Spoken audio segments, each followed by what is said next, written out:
হারামজাদা তোর মাম্মা হাসিনার কাছে দেখেছেন বিজেপি ডিজি কত ভালো, নির্বাচন নিয়ে কত দরদ, তার সীমান্ত নিয়ে কত উতলা। দেখেন দেখেন ভালো করে দেখেন, ইনকা ডিজি আমরা তো চাই, তাই না? হারামজাদা তোর মধ্যে তারাবাতি ঢুকায় তোর মাম্মা হাসিনার কাছে একদম বান্দির বাচ্চা কেন গালি দিচ্ছি। দেখেন জুলাই আগস্টে আমাদের দেশ বিরোধী করছিল, পত্রিকাতে আসিছে, ভিডিও দেখবেন, ভিডিও দেখেন, ভিডিও দেখেন। আমরা মাননীয় প্রধানমন্ত্রীর নির্দেশে এই সরকারের গুরুত্বপূর্ণ স্থাপনা বিজেপি গতকাল অভিযানের মাধ্যমে পুনরুদ্ধার করেছে এবং এই সন্ত্রাসী এবং উগ্রবাদী যারা সন্ত্রাসী গোষ্ঠী ছিল তাদেরকে হটিয়ে দিতে সক্ষম হয়েছে। তো বর্তমানে আপনারা দেখতে পাচ্ছেন তারপরও আশেপাশে কিছু দূরত্বে তারা ক্রমাগত ঢিল ছুটছে, দল বাঁধছে, পুনরায় আবার এই বিটিভি ভবন আক্রমণ করার চেষ্টা করছে। সেটা আমরা এখন বিজেপি কালকে থেকে দখল করে এখানেই আছে, তার সাথে পুলিশ এবং র্যাবও যুক্ত হয়েছে। তো সব মিলিয়ে এই জায়গার এই স্থানের কোনো ধরনের জন্য আর অসুবিধা না হয় সেজন্য আমরা বদ্ধপরি। দেখেছেন এই বাইনচত্রের প্রফেসর ইউনূস এখনো বিজেপি ডিজি করে রেখে দিচ্ছে। কেন দিচ্ছে জানেন? উনি তো আর্মির বড়, এতই বড় যে নিজের মারবার পারে, আর কাউরে লাগে না। পুলিশের আইজি যদি বদলানো যায় তাহলে বিজেপি ডিজি কেন থাকবি? ওই ইলেকশন করবি, ওই অন্তর্ঘাত করবি, ও প্রধানমন্ত্রী কাদাল রানীর নির্দেশনা করবি, এদিকে সাহেব দেন জাউগা সিল মেরে দেন, আরেকটা দেন, আরেকটা দেন, আরেকটা মারেন, আর সামনে থাকলে চালা মুখ ফাটে দিলাম নি, নাক মুখ ফাটে দিলাম নি। হারামজাদা এ জাউগা শোন সাহেব, ও বাম্বু দেওয়া এখনো শেষ হয়নি, স্ক্রিনে রাখেন, দেখে দেখে গালি না দিলে জোর শাসনের শৈলে এমন করবো অর্ডার দিছে, তাই করেছি, তাই না? তোর অর্ডারের মধ্যে কি লিখে দিয়েছিল দেশ বিরোধী ষড়যন্ত্র? ওটা করছো তো, নিজের কুরকুরে করছো তো। হাসিনা না পড়লে যে মোটা আজিজের মতো বিজেপি থেকে আর্মি চিফ বেনে দেয়, সেই জন্য করছিল। কর্নেল রেদওয়ান ছিল না বিজেপি থেকে, সাবমেশিন গান দিয়ে গুলি করেছিল ছাত্র জনতার উপরে, সেটা তো ওর কমান্ডে হয়েছে। উকেন ৫ লাঠি দিয়ে আর্মি ফেরত পাঠানো হয় নাই, 11 মাসের বেশি হয়েছে, তো 1 বছর হয়ে গেছে। তো ইউনূস স্যার আপনার যদি সব উপদেষ্টাদের কয়া দেওয়া লাগে, কি করা লাগবে, তাহলে কেমনে হবে? রাখিছেন কেন? ও বিজেপি থেকে না সরাইলে ওর গোষ্ঠী শুদ্ধ তাল গাছে তুলবো আমি, কয়া দিলাম, পরে আবার কয়েন না, আমি ওয়ার্নিং দিই নাই। যাই হোক, গরম দিয়া শুরু করে এখন গরমে আসি, একাডেমিক আলাপে আসি। সুশীল সাজি, সুশীল না হইলে তো আপনারা আবার দাম দেন না, সাজবো পারমিশন দিচ্ছে। সবাই আসেন আজকাল আলাপে, আমাদের সুশীলদের রাষ্ট্র বুঝে নিয়ে আসেন, আমরা একটু আলাপ করি। হ্যাঁ, আল্লাহ নিয়ে শুরু করা যায়। বিএনপি দেশে ব্যক্তি কিংবা প্রতিষ্ঠানকে অধিক ক্ষমতা দিলে যেমন ফাঁসিবাদ কায়েম হয়, তেমনি নির্বাচিত সরকার এবং সংসদকে ক্ষমতাহীন করলে রাষ্ট্র দুর্বল, ভঙ্গুর, অকার্যকর হয়। অতি মূল্যবান কথা কইছেন, কিন্তু আমি মাঝে মাঝে ভাবি কি জানেন, এই লোকগুলি একদিন ধরে রাজনীতি করেছে, আর কিছু করেনি, কিন্তু খালি রাজনীতি এটা আর্গুমেন্ট তৈরি করতে পারে। অনেকে কইবেন মির্জা ফখরুলকে আনার যেতে কম বুঝে, বিএনপির এত নেতা কি কম বুঝে, আপনি সব বুঝে বসে আছেন, সব জানতা, আপনি চাইতে কি তাদের বুদ্ধি কম? আমার চেয়ে বুদ্ধি কেন কম হবে? ওনাদের বুদ্ধি বেশি, নলেজ বড় বড় বড় নলেজ। হ্যাঁ, জানেন না নলেজের বড় গল্প জানেন না? আচ্ছা শুনেন, এটা শফিক রহমান ভাই ওর জাহেদা দিনা লিখেছিলেন। আসেন এবার বড় নলেজের গল্প শুনি। তো ঘটক গেছে মাইয়ার বাপের কাছে বিয়ার পয়গাম নিয়া। হ্যাঁ, তো বিয়ার কথা শুনে ক্ষুদ্র ভ্রাতারা উৎসুক হয়ে উঠছে, কি না যিনি কয়। তো ঘটক কইছে পোলা ভালো, বংশও ভালো, চাকরি করে, দেখতে শুনতে ভালো, মুসলমান, শিক্ষিত। তো মায়ের বাপ বলে সবই তো বুঝলাম, তো পোলার নলেজ কেঙ্কা?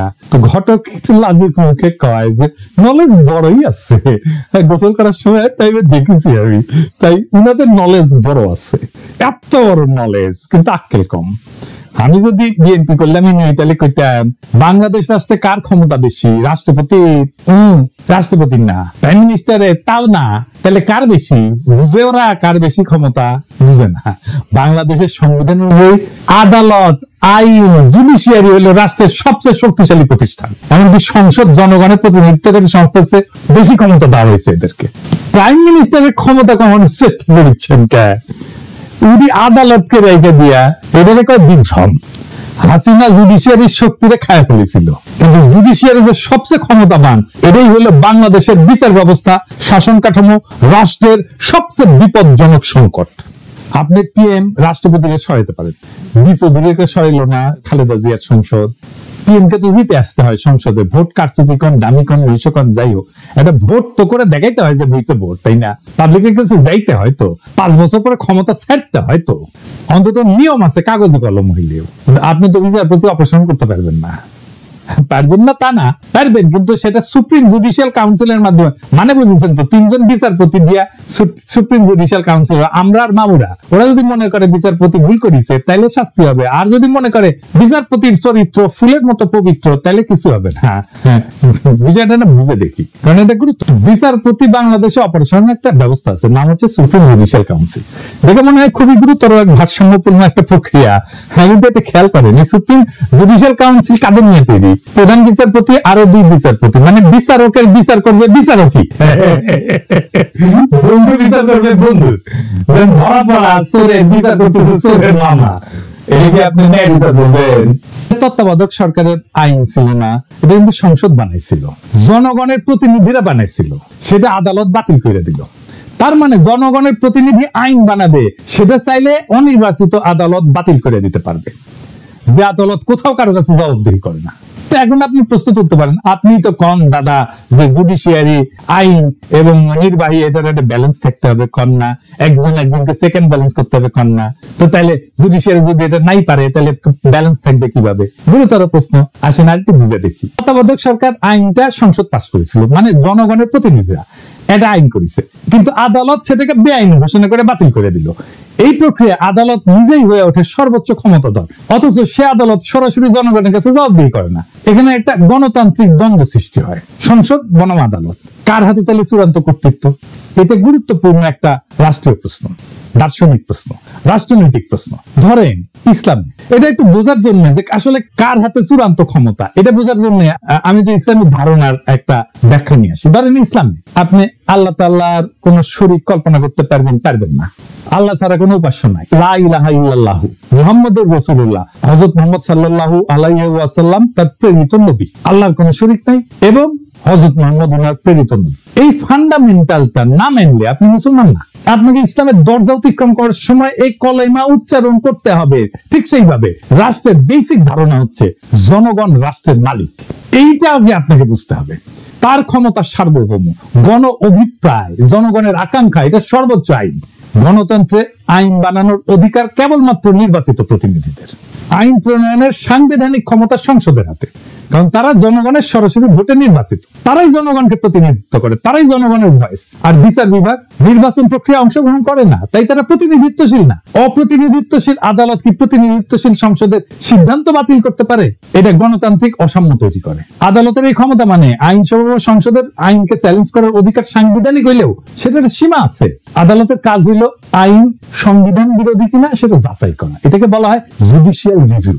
কিন্তু আদালত সংবিধান নিজেই ব্যাখ্যা দিয়া এমন ভাবে পরিবর্তন করতে থাকে যেটা জনগণের ইচ্ছা অভিপ্রায়ের বিরুদ্ধে যায়, তাইলে আদালত নিজেই একটা স্বৈর শাসন হয়ে ওঠে, জবাবদিহিতাবিহীন শাসক শ্রেণী হয়ে ওঠে, আনঅ্যাকাউন্টেবল রুলিং ক্লাস হয়ে ওঠে। আদালত তখন গণতন্ত্রের অভিভাবক না, বরং গণতন্ত্রের বাধা হয়ে ওঠে।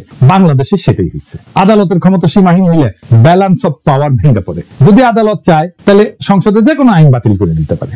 তাহলে কে বেশি ক্ষমতাবান, সংসদ না আদালত? আদালত। আবার সংসদ আদালতের বিচারপতিকে অপসারণ করতে পারে না, বুঝছেন?